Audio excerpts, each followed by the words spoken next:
we're going to get started. Good evening. Welcome to Asia Society Hong Kong and Miller Theater. So good to see so many friends and some new faces for tonight's program. I've actually been looking forward to this program for quite a while because I've been such a big fan of Michelle's work for many years, and I have a wonderful one of her artwork in my office from one of the events. So thank you, Michelle, for agreeing to screen this is a double feature of her short film. And I think you'll really, the film really kind of reminded me. I was trying to figure out, it's a bit a combination of Animal Farm, 1984, Polluta, all of that. And I think she's done a wonderful job of kind of translating her art into the video form. So tonight we're going to hear from Michelle, along with some visitors from Canada. I'll formally introduce them after the film, and so that we can have a discussion on this project.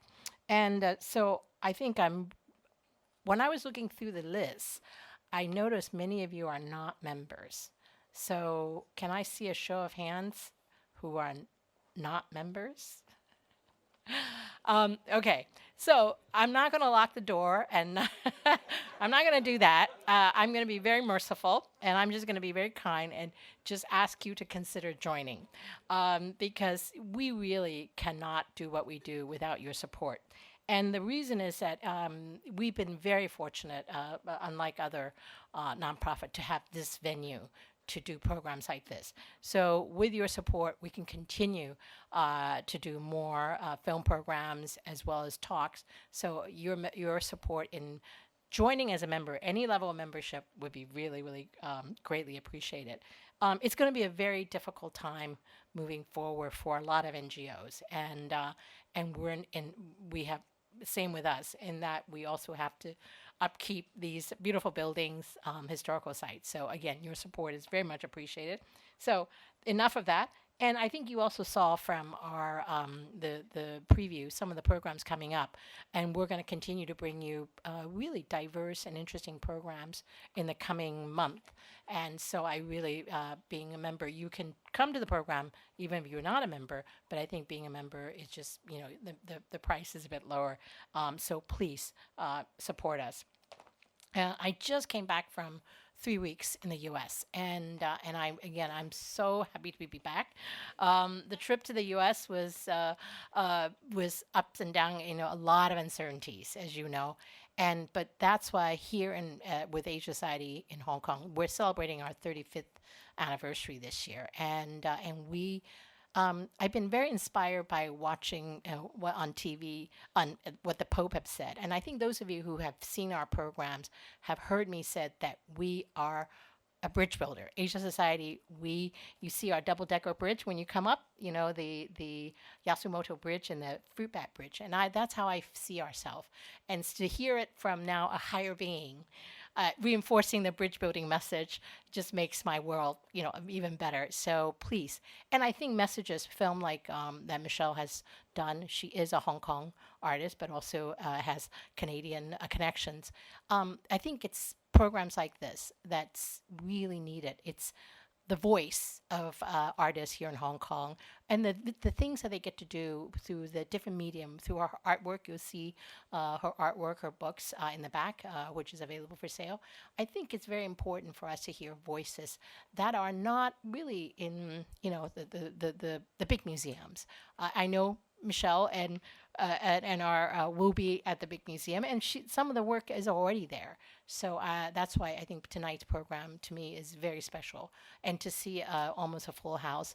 Thank you for your support. So we're going to screen the two short films, and then I'll come back and formally introduce our speakers for the program. So enjoy the film. Thank you. I hope you enjoyed the films, and it's my great honor to now introduce our panelists for the discussion. and I'm really delighted while Ken is setting up. We're delighted that we have two visitors, first time visitor to Hong Kong from Calgary. They're making their first trip here. Filmmaker Carol Beecher. Carol has been in the animation community in Alberta for over 30 years, and she is very much involved with traditional and digital media, as well as nonprofit programming administration. And she is a consumer of books, documentaries on filmmaking and production design. And we're really delighted that she is here with us. She formed the 15-pound Pink production with Kevin Kurytnik, and who is here with us as well. I think we're delighted that both of them are here. Kevin is, let me see. Kevin, welcome. Is also very much involved with animation. He has a 30-year animation career, and he is a teacher as well as a mentor specializing in visual storytelling, and also a professional independent animator. So, and then of course, Michelle Fung, the artist who needs no introduction, very well known here in Hong Kong. And you saw her two films, and she has really made her Polluta and as well as Plastic Everywhere, and her kind of fictional world of 2084. She's going to tell us more about that. And we're also delighted that the program we have Professor Timothy Chen, Assistant Professor of Cultural Studies from Hong Kong Metropolitan University, with us for this panel. So we can invite the speakers up to get our program started.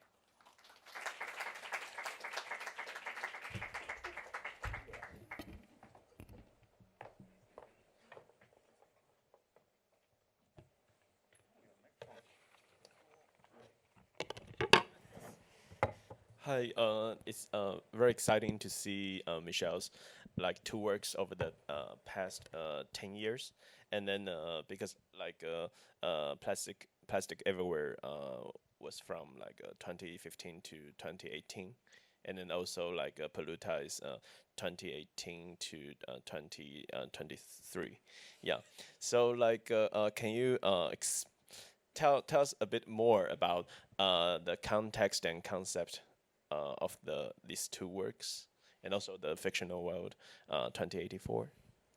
Thank you, Timmy. And before I start, I really want to thank everyone for sharing the films with me, because I got teary remembering how much work they were. And they weren't nearly as bad as I remember. And it was a really touching moment for me. These films, as you could see, took me a long time. I'm completely self-taught. And the two films you watch are parts of my ongoing project. So I have this ongoing project, The World of 2084. And it's a lifelong project. It began 10 years ago. And it depicts a futuristic world in 59 years. So in this map, you could see there are 5 imaginary countries: Contradictoria, the Republic of Strata, the Aristocratic Union, Dreamland, and Northlandia. So we watched 2 films, one on Contradictoria, that's Polluta, and then also the prologue, which is Plastic Everywhere, symbolized by this sea turtle. So my vision is to have one film per country, and in fact, I'm working on the one on Northlandia.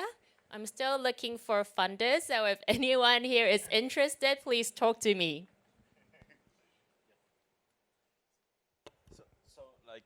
Would you like to talk a little bit about the genesis of this project? Because actually, it's you told us it's a lifelong project, and actually, very few artists would sort of commit to such a lifespan, yeah, and a large scale project like this. So can you tell us a little bit about how it all began? I would love to. So this began in 2014.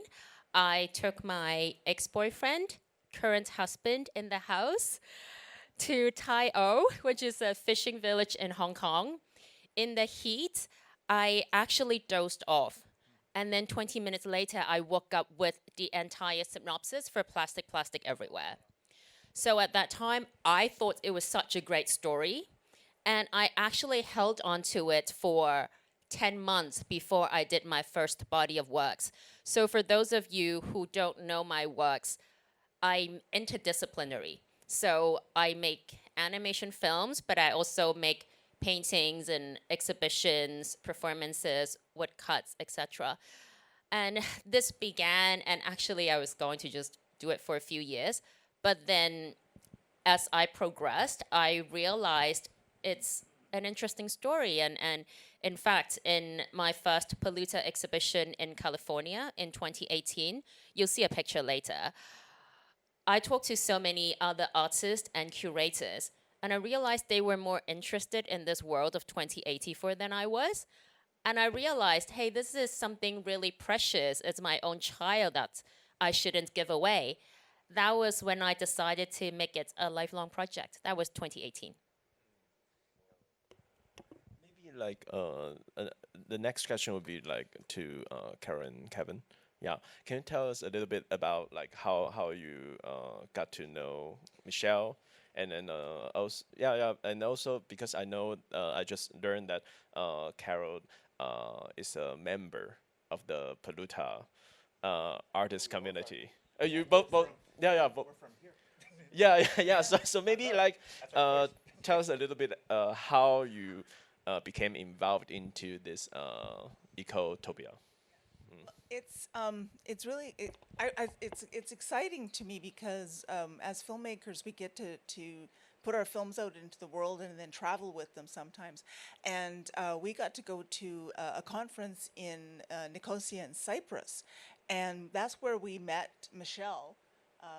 We had work there, she had work there, and it was just, those places are fabulous to be able to go and meet other crazy people from all around the world. And so we just started to talk and hang out, and got really interested in other people's work. Both Kevin and I, we're also teachers, and so we get really interested in, well, okay, well, how are you doing that? And oh, maybe you could think about doing it this way or that way. And then knowing that Michelle is self-taught and Kevin and I are self-taught as well, and so there was a really interesting connection, and just being able to get involved with working with other people. Yeah, I remember seeing Plastic was at Nicosia, and I was like, oh, I love imaginary worlds. I love creatures out of people's subconscious, out of their imagination, and yeah, your images spoke to me. I mean, we traveled to Madrid once to see Hieronymus Bosch's Garden of Earthly Delights, religious triptych from the Middle Ages, right?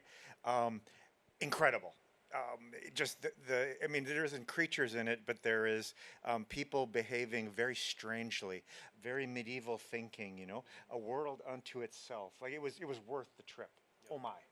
I could go on and on, but anyway, it spoke, that her work spoke to me, and then meeting you and discovering that you're self-taught, and when we're being self-taught animator, when you're working, you're learning.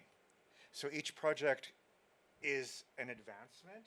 It's a exploration, right, of concerns, and what I loved about your work initially and still do is the emotion of it. It speaks to me that I think great art should have mystery and should have emotion first.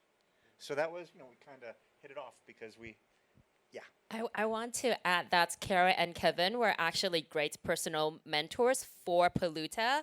I've asked them endless questions, and it's all because of that trip I almost didn't take. I think you would be interested in this story. Plastic Everywhere was accepted by the film festival, and I thought, oh, cool, Cyprus, too far, not going, too busy. Months went by, weeks before the festival. One morning, I woke up, have strong feelings that if I don't go to Cyprus, I will regret it on my deathbed. So I emailed the organizer saying exactly that. I got into the festival, I spoke, met amazing people. 3 years later, at another festival, I met the organizer again. We became friends. I was invited to another festival that I met at that festival. So Sophia came to me and she said, Michelle, you remember that email, the first email you sent me? And I said, hell yeah, of course I do. And she said, you know, I got this email. I asked my colleague Demi. And I said, this girl, she's either very genuine or she's crazy. What should we do? And she said, let's take a chance. So here we are. Genuinely crazy. Actually, like the two films' mood or emotion or tone and styles are quite different. Yeah, Right. they are. The most apparent difference might be the Polluta voiceover is by Michelle herself and also artificial intelligence, whereas like the plastic everywhere is like voiceless and more Musical. meditative Yeah. and more musical. Yeah. So maybe can Michelle explain a little bit about how you like why why, and then also like you mentioned like Karen and Kevin have been your mentors for Polluta. Can you share with us some of the questions and like conversations taking place between you? Let me answer the first question first. So with plastic everywhere, I did everything, and I I think I wanted this poetic immersive experience. And to me, Polluta is more complex, layered, and nuanced than plastic everywhere. And by Polluta, I had so many layered and contradictory messages I wanted to tell that I needed really text and I really needed dialogue to present the humor. So for me, voice and dialogue were very important, and I think that was why words were so important in Polluta. And in fact, for the next one, I'm still discussing with Carol and Kevin, but I was so excited about music in Polluta that I think I'm gonna take that to the next stage in the next film. I want to push the lyric and music more because I'm gonna work with the same composer. She was amazing. Lauren was amazing. Yeah. Really amazing. I mean, you told us that she's working with Hans Zimmer in Yeah, LA, she's now like working in that the studio. composer. Dune, Blade Runner 2049, Rango, like the greatest Western maybe ever made. Animated Rango. You guys know? Yeah. Yeah, she was still studying her undergrad. It's crazy. She was a very young, talented Hong Kong Indonesian composer. Yeah, very privileged to work with her. I think she had fun too because she said yes to the next project. Yeah, Carol and Kevin, can you share with us some of the conversations taking place between you that kind of shape the Polluta? Oh, well, I tend to be very confrontational with talking about stuff. I'm always like I meant we mentor a lot of we teach students, but we also mentor people who just want to make animation, like Michelle, right? Interdisciplinary, and you know we were impressed with your gumption to make a film on your own. That's a lot. Plastic Everywhere is a long film. It is hard to make an animated film. Just to give you a weird sense of, Carol, like budgets for animation, right? They range from, if you wanted to budget an animation, if any of you wanted to make one, what's the range from like industry to an independent, like Michelle? Sorry, I'm Well, not it's- using the microphone very good. I think it really depends on how much sweat equity you want to invest in it. Anytime that we make any films and we wind up getting grant money or support somehow, we spend it on everybody but us. So it can be $100 depending on how, like say, sweat equity. We Per worked- second, right? U.S. dollars. Oh, sure, why U.S. not? dollars. Yeah. But and we were fortunate enough to make a film with the National Film Board of Canada, and that was a 15-minute film. It was a spread out over like 8 to 10 years of development, research, production. Was about $500,000. So that's fairly high end, but again, you amortize that over that number of years, and it's still not a lot of money. Yeah. So it really depends on how you're able to facilitate the funding, and like again, Yeah. how much can you work But for nothing? But time, it's like the Yeah. minimum usually is about $100 per finished second to 1,000 for a commercial project, for industry project. If you're hiring people to work with you, right? So my God, animation is expensive. And Michelle, doing everything yourself for your first project? Thousands of hours. Like, yeah, Thousands of I hours. mean, it's crazy. It's such an obsessive medium. You know, like I remember you're watching. I was watching with Michelle, and she's like, "So much work." I forgot. Yeah. I wanted to forget. we sort of forget. We go to festivals. We enjoy the work. We love film. We love cinema in general. And then it convinces us to make another one. I and then think we're in if the we- middle of it and going, "Oh, that's Yeah. that's a lot of work we're doing." Well, that's the thing. But if we remembered how much work it was, and like this, the struggle and the late nights and the creative arguments and the stress, we would never make another film. Yeah. So but it's just your it's question to me fortunate. about the conversations, it's interesting, like because both your projects, Michelle, were After Effects, right? I believe like After Effects is created in mid 1980s for effects, right? But everyone quickly discovered that you could make a film with it. You can put drawings into After Effects. You literally could photographs. You can distort them. After Effects is a very powerful program and very complicated. With all of Michelle's work here, everything that moves is on a separate layer, and it's very common for an After Effects film to have 100 layers in a comp, and then you have all this digital organization, right?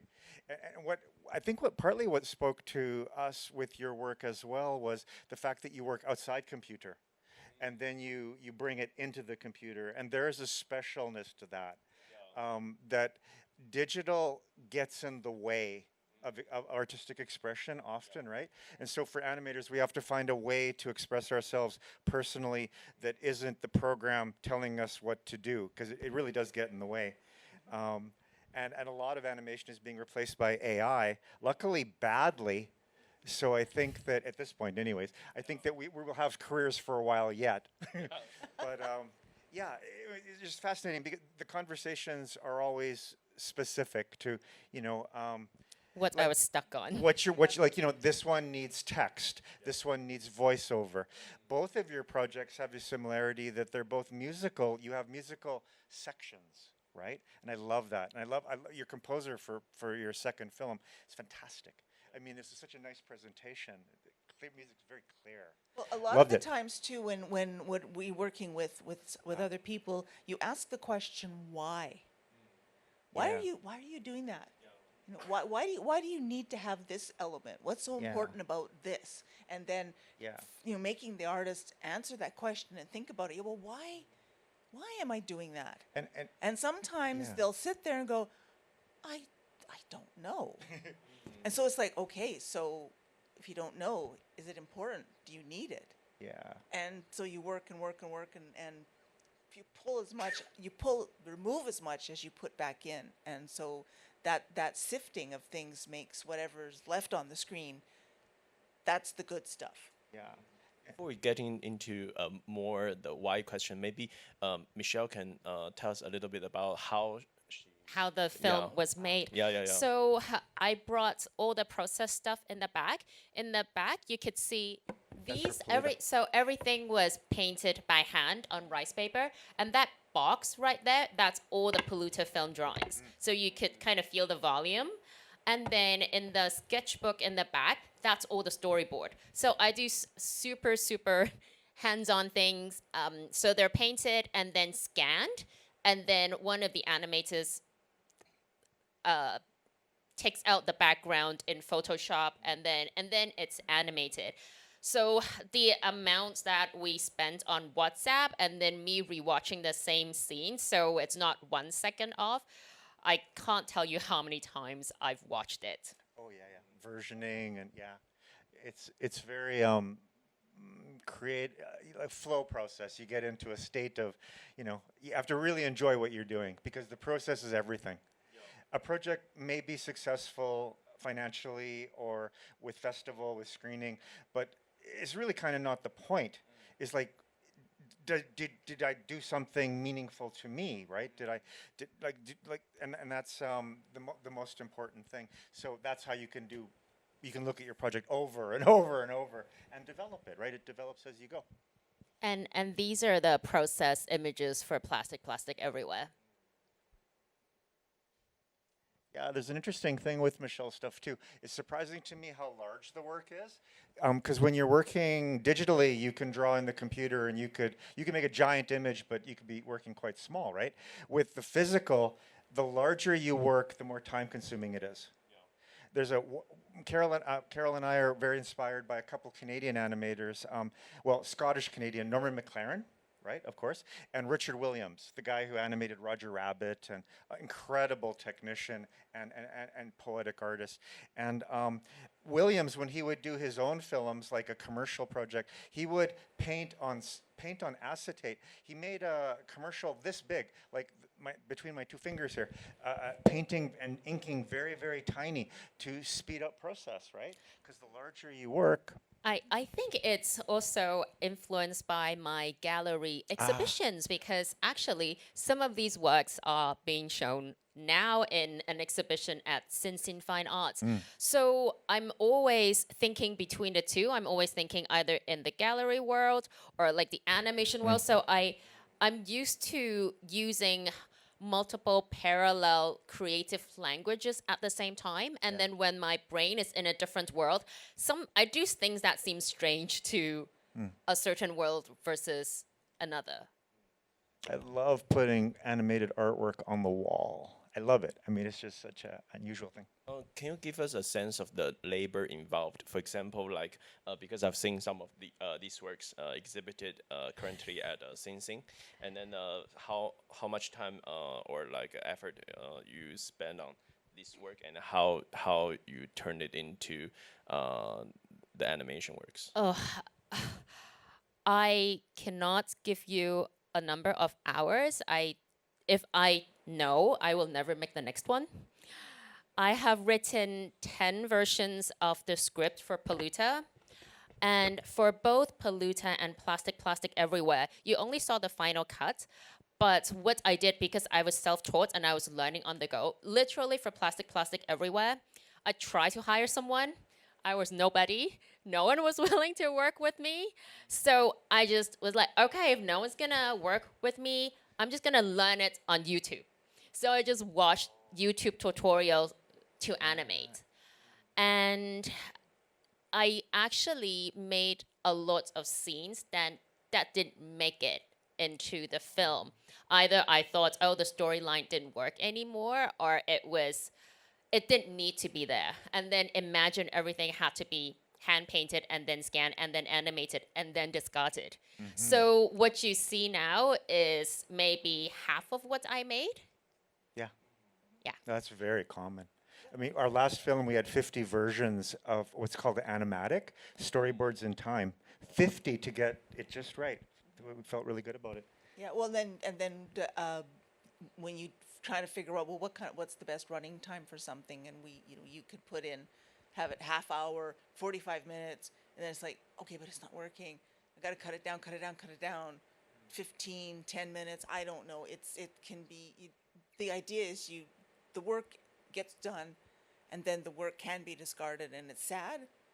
But again, ultimately, it's that sifting process again. Yeah, it's a process. Yeah, it's all process. So only the gold is left behind. Exactly. Yeah. 10%. I'm really excited to talk about the next thing. Can we talk about this? So actually, all the Polluta artist characters, they are actual people. If you look at this, that's actually Carol, and that's Kevin. And then these are real artists. You would know Henry Steiner. You would probably know Luke Cheng. You would probably know Kingsley Ng. And these are some of the overseas artists. So all the characters in Polluta, they also refer to real artists in the real world. And this is another parallel project that I did under Polluta. So under Plastic Everywhere, Polluta, Northlandia, all the countries, they have multiple bodies of works, and they always refer to each other. And that's the layer of complexity that is really cool and fun when you know, but even if you don't, it should not hurt your enjoyment. Like a related question would be the body of works referenced in your works, because like we've noticed Animal Farm, or like 1984, of course, like Alice in Wonderland, or like Gulliver's Fairy tale Travels. component. Yes, yes. Beast fables, right? Yes, I Like, know. like Fantastic Mr. Fox. Yeah, Animals acting like people. Yeah, and then also like Miyazaki's Laputa. Laputa. Of Yeah. course. Totoro. So can you tell us like what inspired you, and then Yeah, so I did my first degree in English literature and fine art. Actually, when I was in school, I wasn't quite sure, oh, will I work with text and stories, or will I work with images and stories? And now I decided to be an artist. But then I find stories are such an integral part of my works that actually I always pull in literary references. You mentioned quite a few. I'll mention the one that you haven't mentioned, which is A Modest Proposal by Jonathan Swift. Oh, wow. Gulliver's Travel is also in there, Laputa, the island that inspired Miyazaki's film. But A Modest Proposal, for those of you who don't know, is an essay from 1729. Jonathan Swift was writing, he was proposing, the modest proposal was, hey, we have famine in Ireland and we don't have enough to eat. So why don't we sell our poor starving children to the rich Englishmen as food? If animals can learn to eat plastic, why can't children? So that direct parallel humor, satire came from that. In fact, I learned about A Modest Proposal in high school in literature year 12, and it sat with me for so long. And in the same class, I also learned the rhyme of the ancient mariner, Samuel Coleridge, Water, Water Everywhere, which is where the name Plastic, Plastic Everywhere came from. So everywhere is split in two words, because in the olden days that was how it was spelled, and it's a reference to Water, Water Everywhere, the rhyme of the ancient mariner, which is a long epic poem where the ancient mariner shoots the albatross bird, and then that brings bad luck to him and his teammate for the rest of his life. And it's man versus nature, power, all that, and that's in Plastic, Plastic Everywhere. Just some examples of literary references in my works.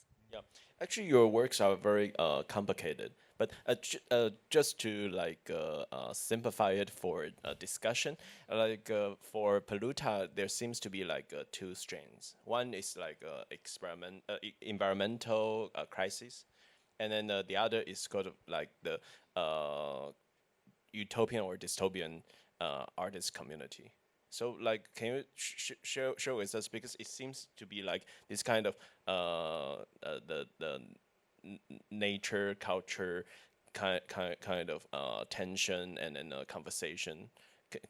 Can you share with us how you want to use this work to talk about these two kind of Different seemingly themes? yeah seemingly different but also interconnected things. Yeah, well, I'm really glad that you raised the question, and it was very, very sensitive reading, because I think good work should have multiple layers. And in fact, I'm super proud when kids come to me and respond to my works, because I think good work should also resonate with children. So for me, yes, you're spot on. It's all those things, and I think it's up to the viewer or the critic to decipher what they want to get out of it. Everything is there, and it's really funny actually when I when I want to shut down the conversation, I'll say, yeah, it's just environmental, and then it cuts through everything.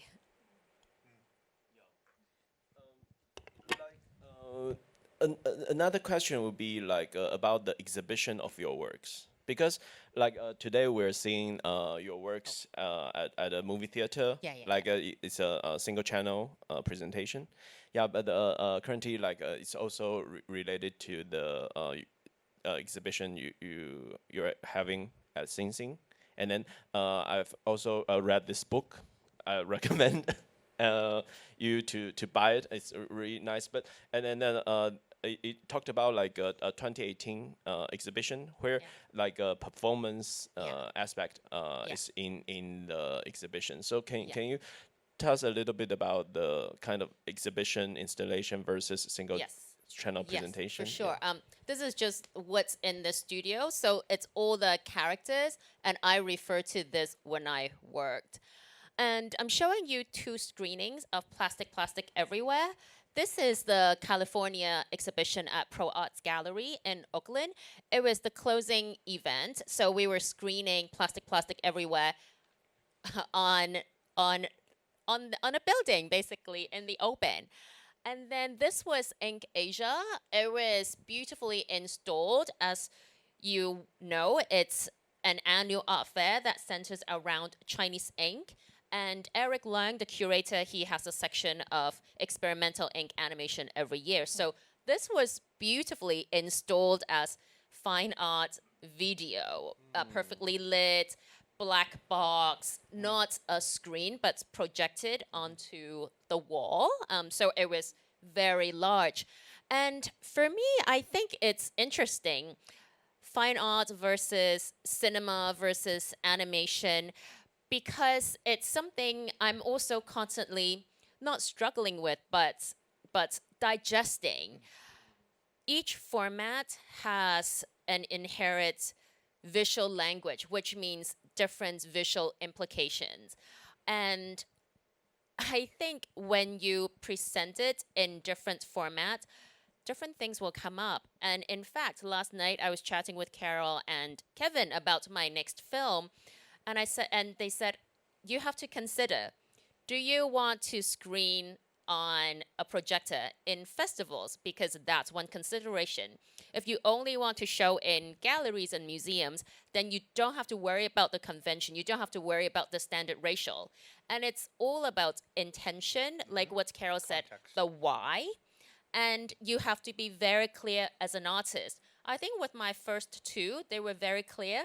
With my next one, I'm still working on it. In fact, rewatching these films made me think, do I want to, or did I need to fit in these conventions so that down the road I can rescreen them, say at Asia Society, or they'll be restricted by special arrangements that could be very expensive, like gallery or museum installation. These are all very important and thoughtful questions that we have to consider while we make or before we make. And there's also a different intention for how it's presented. So when you're sitting as an audience and you're watching it on a screen, there's a slight separation between you and the work.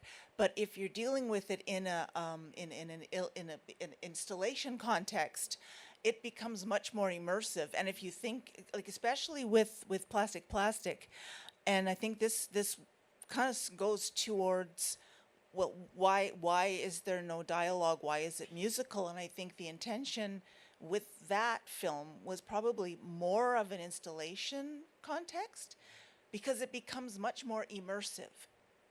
Because if you're within a space and you're coming into the space and you're going out of the space and you're relating to the work in a larger context, because it's bigger on the wall and you can walk up to the screen and you can see it. You can step in and out of it because the story is not as linear.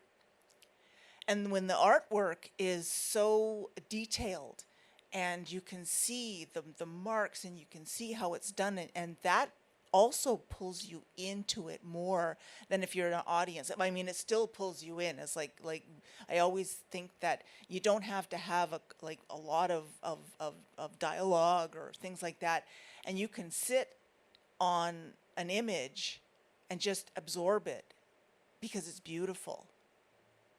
and then you can also consider the narrative aspect of it as well. But that's what will draw you in.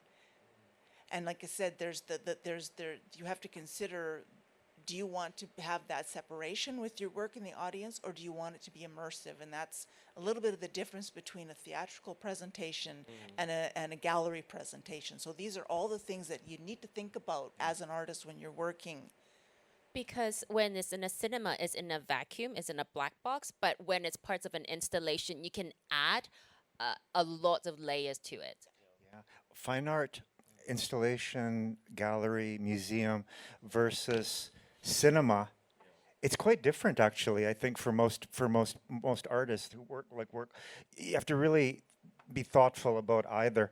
For us, for me, I mean, you were in our mature level of our careers. The important thing for animation, for short form animation, for me, is that the work speak emotionally, like heavy, like and the best work. I keep thinking about Wong Kar-wai being in Hong Kong for the first time, and we visited a little bit of Wong Kar-wai's locations and stuff. I just love In the Mood for Love and chunking. We were chunking mansions yesterday, chunking express. Wow, and. Yeah, so with animation, there's no. I think for me, the difference is fine art, gallery situation is text is involved, explanation. There's a lot of intellectual. Sometimes. Sometimes. And who writes the text? Yeah, right. And whom is the text for? It's very That's true. complex. Yeah, exactly. And whereas with animation, with the short form, we're wanting an emotional, direct experience, with nothing else attached to it. But we love as well, like you do, levels and homage. 2001: A Space Odyssey and Plastic Everywhere, the Blue Danube Waltz. Some of you would recognize, the dancing to the plastic. In Kubrick's movie '68, dancing to spaceships. I mean, and if you see 2001, you think Blue Danube, you think spaceships. So that was a fun thing. Actually, the last song in Polluta, there were a lot of Hong Kong classic movie references, like yeah. Bruce Lee, Stephen Chow. Nice. But I shared with a few of my film expert friends. They could only make out one or two, so I'm always too embarrassed to point them out. But I feel like I'm safe with this crowd. Yeah, I have a question for you. Watching Plastic Everywhere again, the stars near the end with the dodo bird and the turtle, I kept thinking of Georges Méliès from Trip to the Moon, 1902 film, right? The very first science fiction fantasy film. French magician, French trickster artist, right? Amazing filmmaker. Anyway, there's a part in the movie, short film, where a bunch of guys go to the moon and they fall asleep. And there are 5 or 6 stars, and there are personifications of the stars. There are women with each star. A very poetic moment at the beginning of cinema. And I keep seeing it. I don't know if you He copied me. Pardon? Yeah, exactly. Is it some sort of time machine thing? But have you seen Trip to the Moon? Do you know? No, I'll need to look that film up. They found the colorized version where they hand painted. It's so beautiful. It's in Scorsese's movie Hugo. Unbelievably cool. So I think it's about time to open the floor up for questions. Anyone? Yeah. There we go. Hi, that was really awesome. Thank you. Incredibly moving as well. Noticing on your map, you had one of the countries was Dreamland, or if I'm pronouncing that right. Is there, considering how long it's taken you with these movies and in the context of the world at large and everything we see happening around us, the plastic situation just kind of getting worse and worse, political situations, more dystopia all around us. Is there any kind of sense, depending on where in line you plan on making Dreamland, a sense of hope in your work, in your messages? I think there is always a sense of hope. In fact, in the very first version of Plastic Everywhere, Turtle doesn't come back. And then when I had my first critique, the mentor said, we need some hope at the end. So I really think no matter how bad the world gets, we always find a way to find hope. Remind me of that Italian film, The Holocaust. The father is tricking his son that it's a game.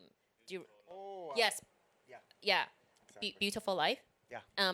So if that father could find hope during Holocaust with his son, I'm sure we can all find a way. I think of the Chinese banyan trees are incredible here. They're incredible. Like they're up against man-made concrete, human-made concrete surfaces, and the banyan tree is just doing it. It's smashing the concrete. I mean, I think of that as hope. I think of that as art.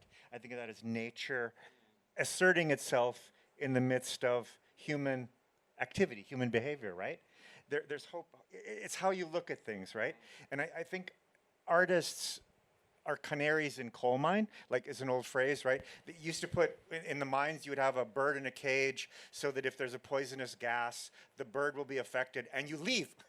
So artists are kind of the canary in the coal mine, right? But we also make things because of love. I mean, it's really what it boils down to. The great art, I believe all great art is made from love, and that there has to be hope. Life is short. So, yeah. Thank you for the question. Next.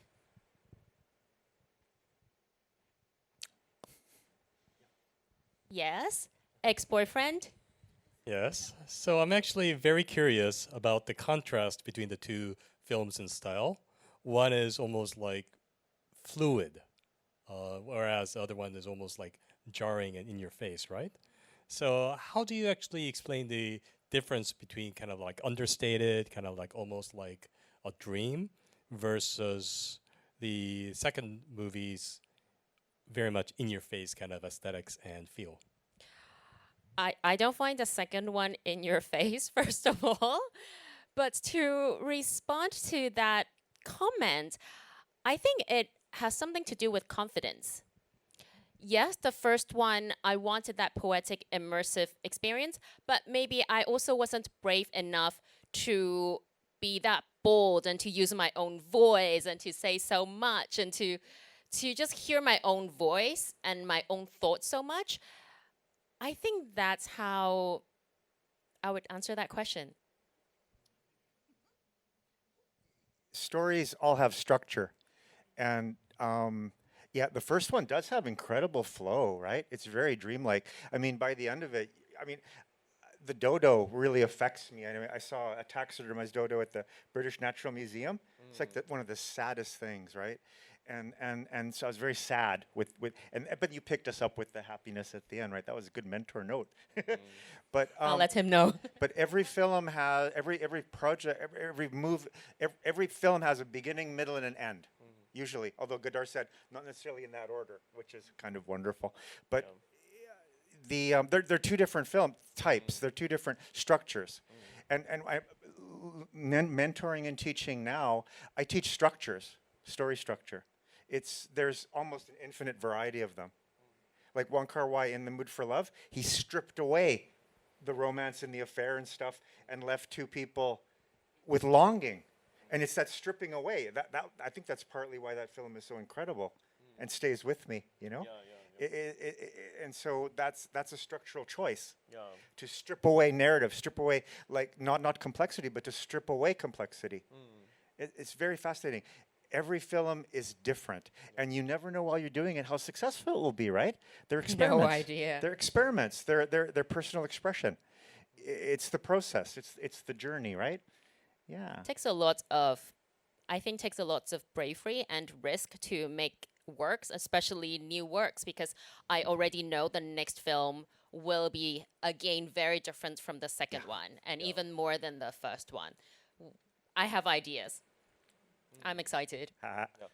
Can we say that plastic everywhere is closer to the fine art world, and then the Polluta is kind of like your adventure into kind of more animation world in which like storytelling plays a bigger role?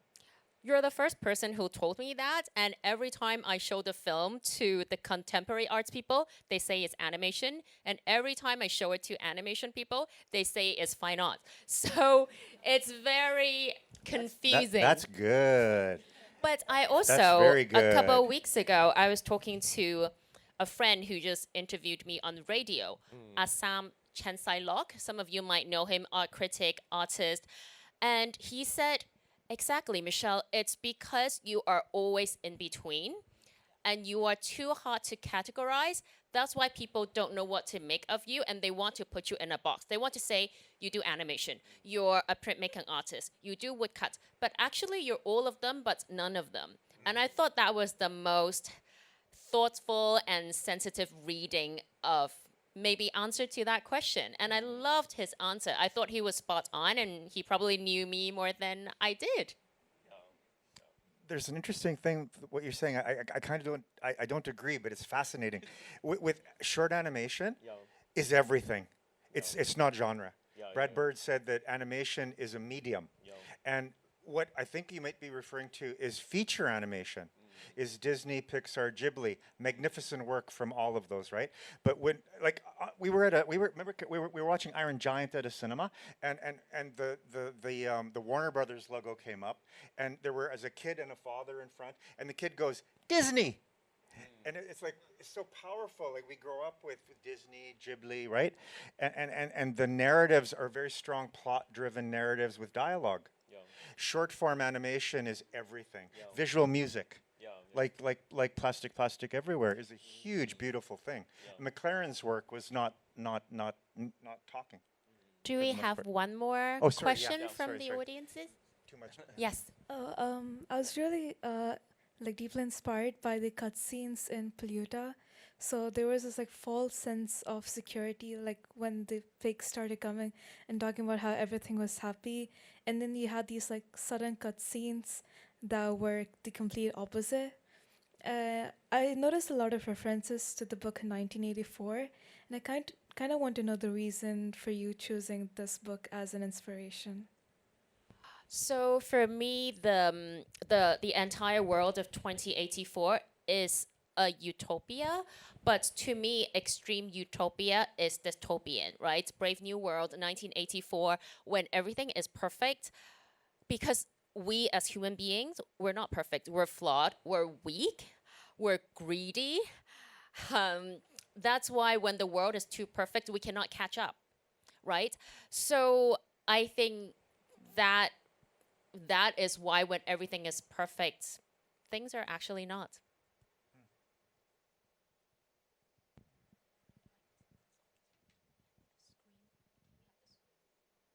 Do I? Hi, Michelle. Hey. I think I might be your last question. I had a question about. I've seen your work. I've seen it evolve. You are very interdisciplinary. There are so many different mediums and ways that you're telling this story. So many that you've applied already. But do you have any ideas of how you would like to present this story in future years that you haven't yet? For example, can you visualize this as like a fashion show or fashion design? Or what other sort of ways are you thinking about maybe how you could tell this story that you haven't done yet? Okay, I'm gonna let you all in the secrets. So there is one that is actually actively being made, and there's one that is still here, so don't steal that idea. And the one that will happen late next year, we're going to present the world of Northlandia in an exhibition, but the entire exhibition as a book. So that's going to be the end of next year. Follow me to know more. That's all I could tell you now. And the animation hopefully will also be presented in that exhibition. And in fact, in 2015, I already had this idea to make the Museum of 2084. So I had this idea of making a museum of all the objects from 2084 from all the countries. I was going to do it in 2018. 2018 has passed. So maybe in 2084, in the big retrospective exhibition, I will do that. I'm really excited. If you want to hear more about the world and see plastic everywhere, some of the works in flesh, they're now showing at Sinsin Gallery in Wangchakang. Wonderful Sinsin is right here. And I will be at the gallery on Saturday, 2:30 to 5:30, and I will tell you more about the stories, and you can see more artworks, woodcut prints, paintings over the past 10 years. So this exhibition features highlights from the past 10 years of this project. Exhibited until the end of the month. Yes, the exhibition is on until the end of this month, until the 31st. So Yeah. come to me afterwards if you want more information, or talk to Sinsin. Sinsin, hold up your hands. Yeah, one with the wonderful, beautiful yellow earrings. Can't miss her. Yeah. So I think that maybe it's time to wrap up the event. So and then so that We can your have dinner. fans and also friends can chat with you more informally, or also buy some of the works. And then- I'm happy to sign books afterwards, and please come up to us and chat some more. That's what we're here for. Yeah. So maybe final remarks from the three of you. We made our last film, Skin for Skin, for the National Film Board of Canada, using the structure of the Rhyme of the Ancient Mariner. So it's kind of, I think, maybe there's a simpatico thing here. That's partly why we all kind of. I was thinking about the aspect of installation, and I forgot that quite a while ago, one of our first big projects was Mr. Reaper's Really Bad Morning, who has a cameo in Polluta. And we actually had a section of that film in an installation at an art gallery in Calgary. And I thought, oh, okay, that's kind of wild. So you can contextualize animation in all sorts of different ways, which is why I think just being an animator is being multidisciplinary and interdisciplinary. So it's not surprising that you would have gravitated towards that as a part of your practice. There is a kind of an interesting thing. It just popped into my head. There was some time ago, 10, 20 years ago, they got hundreds of animation professionals to list the greatest short animations ever made. And if you put into Google, well, Google sucks now, but maybe Go Duck Go or something, 100 greatest short animations, you will get a list. You will get a phenomenal list, and you will see the possibility of it. And Michelle's work fits in terms of structure and intention, both the films. It's infinite in a way, because it's just so much sound, picture, editing, rhythm. It's all amazing, actually. We still have the fascination of it's alive, the beauty of that, and in different forms. Yeah. I would like to again really thank Asia Society for providing us this platform, and everyone here for sharing the works tonight, because it's the sharing and the exchanges that really makes art making meaningful. And especially to Timmy, Kevin, and Carol for agreeing, and they continue to be very close mentors. And if we have parents in the house, please let your children work in the arts. They won't starve. I really love to eat. And it's the most rewarding thing.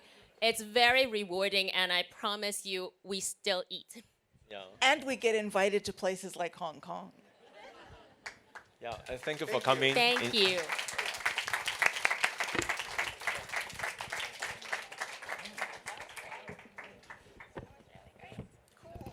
Okay, I'm just going to add a last word. Thank you, Michelle. Thank you, Kevin. Thank you, Carol. Thank you, Timmy. It was great having all of you here.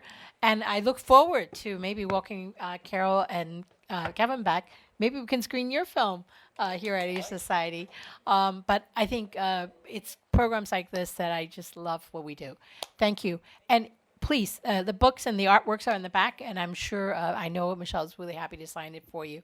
And have a wonderful evening, and look forward to seeing you back at Asia Society. Thank you.